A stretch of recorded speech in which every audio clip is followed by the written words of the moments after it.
Hello friends, welcome to Nandkishore classes.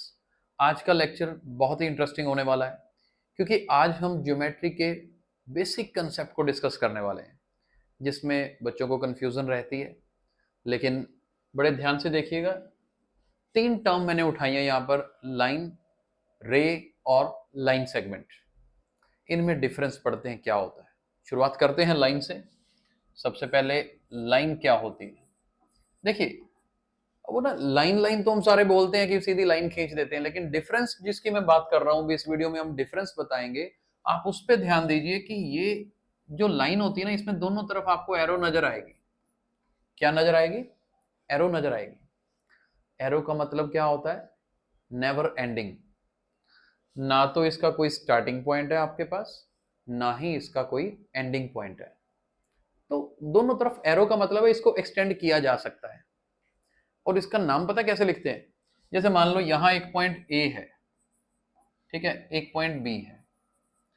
आप इस line को ऐसे रिप्रेजेंट कर सकते हो, ये देखो ऐसे, ए बी लिखा और उसके ऊपर ऐसे ही लाइन बना दी दोनों तरफ एरो के साथ।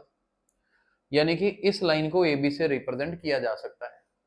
लेकिन मैं एक और चीज बताऊं जो काफी लोगों को नहीं पता होती। मान लो यहां पर कहीं पर सी पॉइंट है, यहां डी है, ठीक है, तो क्या इस लाइन को सिर्फ ए बी नाम से रिप्रेजेंट किया जा सकता है? नहीं। जब इसका कोई स्टार्टिंग और एंडिंग पॉइंट ही नहीं है तो आप कैसे गारंटी दे सकते हो भी ए से बी तक? वो तो सिर्फ लिखने का तरीका है।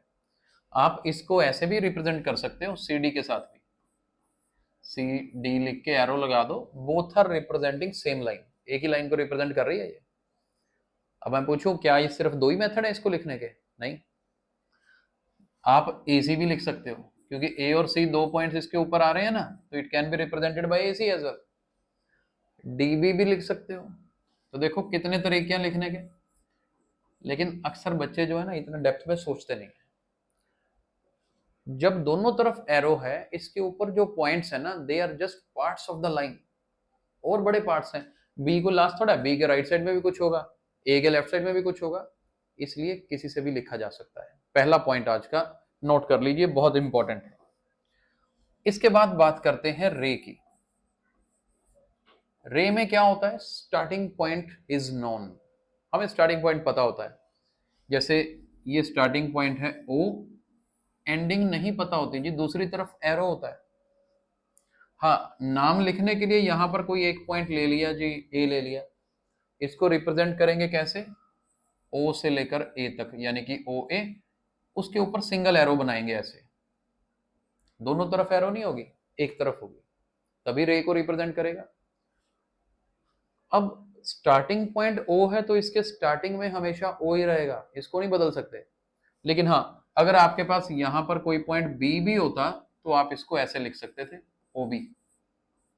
एक ही बात है, ओ ए ओ बी एक ही रिप्रेजेंटेशन है, क्योंकि एंडिंग तो है ही नहीं ना। This is just a point two represent, nothing else. Starting fix है इसलिए ओ रहेगा। और तीसरा क्या काम रहता है? लाइन सेगमेंट, जिसकी हम बात करने वाले हैं। लाइन सेगमेंट में दोनों तरफ स्टार्टिंग पॉइंट भी होता है, एंडिंग पॉइंट भी होता है। जैसे मान लो आपने यहां से लेकर यहां तक ए से स्टार्ट किया, बी पे खत्म, इसका कोई मतलब एरोज नहीं है तो इसलिए एक्सटेंड नहीं करना। नेवर एंडिंग नहीं है, स्टार्टिंग भी है, एंडिंग पॉइंट भी है हमारे पास, तो इसको रिप्रेजेंट कैसे करेंगे? A B is a line segment, और इसके ऊपर ऐसे सिंगल लाइन, पता लगे इसको देख के कि ये लाइन सेगमेंट की बात हो रही है। ठीक है, आप स्क्रीनशॉट लेना चाहो स्क्रीनशॉट ले सकते हो, आपको बहुत अच्छे से समझ आएगा, आ भी गया होगा आई होप। और अगर आपको लगता है कि हाँ, मतलब समझ आ गया है अच्छे तरीके से, तो मैं कहता हूँ ये बेसिक कंसेप्ट को दिमाग में बिठाकर फिर आप अपनी बुक्स में पढ़ना स्टार्ट कीजिए, काफी चीजें आसान हो जाएंगी। Thank you so much for watching the video.